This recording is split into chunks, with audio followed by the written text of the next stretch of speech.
OK, instruction pour établir la périodisation de la charge. Donc, ça, c'est votre niveau hebdomadaire de volume d'entraînement, mais en heures, OK? Donc, en durée et non en kilomètres. Donc, je vous montre comment on fait ici dans Training Peaks pour établir votre périodisation de la charge. Ceci se fait uniquement sur un ordinateur. Vous ne pouvez pas faire ça sur votre application mobile. Quand vous allez arriver dans votre tableau de bord, vous allez cliquer sur ATP pour Annual Training Plan, OK? ATP ici. Là, normalement, vous n'allez pas avoir ce volume ici, là, ça va être vraiment vide. Donc, vous allez cliquer, ça va être soit écrit Create an Annual Training Plan.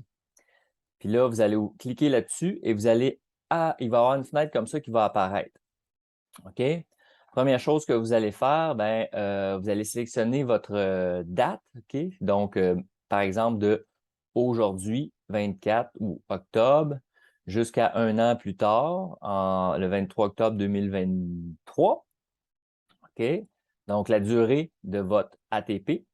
Ensuite, vous allez établir si votre périodisation va être automatique ou manuelle. Donc, vous sélectionnez automatique pour que Training Peaks vous périodise ça automatiquement. Current Fitness, ça ici, c'est votre niveau de forme présentement. Est-ce qu'il est fort ou faible? OK? Donc, si ça fait longtemps que vous entraînez, vous allez sélectionner Strong pour fort, sinon faible. Tout ce que ça change, ça, c'est qu'entre deux courses d'objectif A, donc deux courses de niveau A, vous allez avoir une périodisation de la charge qui va vous permettre une plus grande récupération si vous avez sélectionné faible. Si vous avez sélectionné strong ou fort, entre vos deux courses A, vous allez rembarquer rapidement dans de l'entraînement, donc moins de récupération. C'est le seul changement. Donc, moi, je vous conseille de toujours laisser ça à faible ou si vous savez que ça fait longtemps que vous entraînez, vous mettez ça à strong. Dans mon cas, je vais le mettre à strong, mais ça a peu d'importance. Votre cycle de récupération, vous gardez ça aux 4 semaines, every 4 weeks, OK? Parce que vous allez récupérer à chaque 4 semaines. Ensuite, je vais revenir au training volume, au volume d'entraînement. Ici, c'est vos événements. Donc, vous pouvez ajouter des événements, OK, en cliquant sur le bouton Add Event. Vous pourriez mettre justement un objectif à Sugarloaf. Ici, vous sélectionnez la date de l'événement en 2023, mai 14. Le type d'événement, ça c'est une course sur route. Vous avez plusieurs types en bas. Choisissez Road Running. La distance, dans mon cas, je vais sélectionner marathon. Et ensuite, l'événement type, est-ce que c'est un événement qui va prendre entre 0 et 1 heure, 1 ou 2 heures ou 2 heures et plus? Ça va aider pour la périodisation de la charge. Et la priorité, très important. OK? Si vous avez deux objectifs A dans l'année, un au printemps, un à l'automne, établissez-les au début. OK? Dans mon cas, ça va être l'objectif A. Vous pouvez ajouter des informations ici. Je vais passer vite, mais sinon, vous continuez comme ça avec l'information de base qui est là. Vous enregistrez. On ferme avec le petit X ici.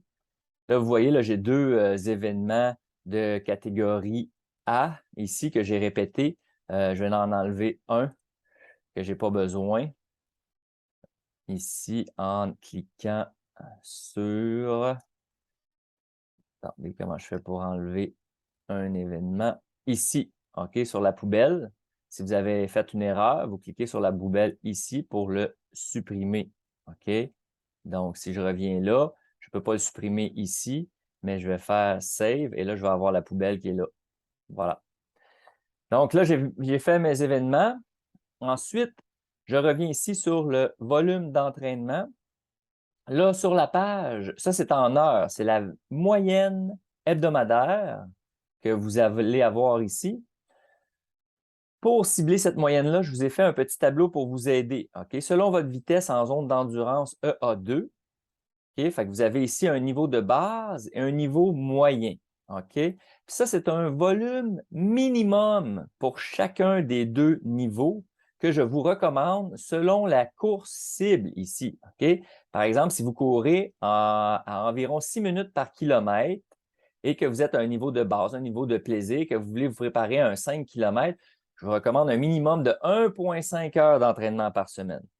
Au contraire, si vous voulez faire votre premier marathon, si vous courez en endurance à 6 minutes par kilomètre, je vous conseille un minimum de 6,5 heures par semaine.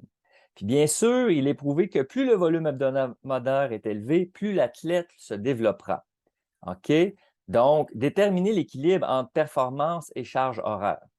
Fait qu'ici, là, quand on fait notre première course, là, on est dans le niveau de base. Si vous voulez améliorer vos résultats, ben, visez le niveau moyen, OK, qui va être un minimum pour améliorer vos résultats. Et bien sûr, plus vous allez être haut, plus vous allez être dans les niveaux élevés. OK? Fait que ça, c'est vraiment votre minimum. OK?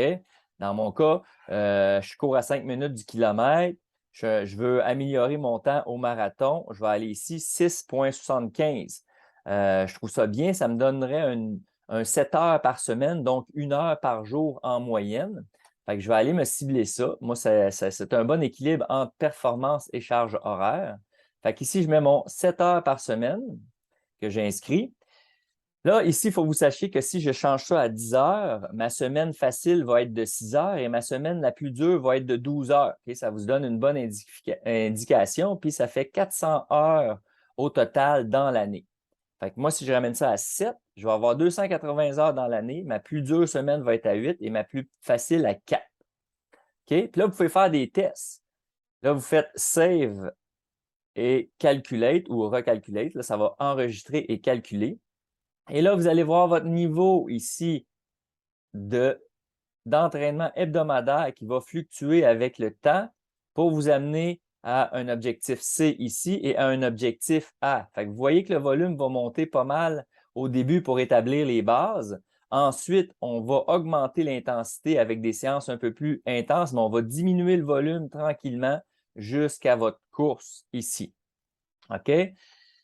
Voilà. Fait que là, vous pourriez retourner dans Edit ATP, ici, la petite roue, pour refaire une simulation peut-être avec moins de volume. Fait que si vous avez trouvé que c'est trop, vous pouvez descendre ou inversement, vous pouvez augmenter et recalculer le tout et ça va s'ajuster automatiquement ici. OK? Puis si vous apportez votre curseur sur une des colonnes, vous voyez ici ATP Hours, qui est les heures planifiées à 6h45. OK, par semaine. 6 heures, 7 heures, ici, ça va être ma plus grosse. Puis là, vous voyez les semaines de récupération, c'est les colonnes les plus basses. Il y en a une aux 4 semaines, comme j'ai dit, la semaine de récupération. Important de respecter ça. OK? Si vous êtes, un petit truc de même, si vous êtes d'avance, OK, sur votre objectif et que vous n'êtes pas prêt à mettre le volume qu'il faut tout de suite en partant, je ne vous recommande pas ça. C'est mieux d'être constant tout au long de l'année. Mais si vraiment vous voulez mettre plus d'efforts en janvier, février, puis novembre, décembre, c'est encore pas mal d'avance pour vous. Vous pouvez commencer avec peut-être un 5 heures en moyenne par semaine. OK? Fait que le début va s'ajuster. Ici, on va être à 5h15, 5h30, 5h30. Mais là, ça ne l'augmentera pas. Mais là, une fois que vous êtes en janvier, OK, et que là, vous êtes prêt à prendre un peu plus de volume, bien, vous pourrez retourner 2 mois plus tard, là, refaire votre ATP ici et le changer pour ce que vous voulez viser. OK? Puis je ne vous conseille pas de l'augmenter de 2 heures à chaque fois que vous allez le changer. Fait que si vous étiez à 5 et que vous voulez le changer, changez-le à 6. OK? Donc, vous pourriez le changer dans un mois à 6. Fait que là, ça va rétablir votre votre périodisation dans l'année.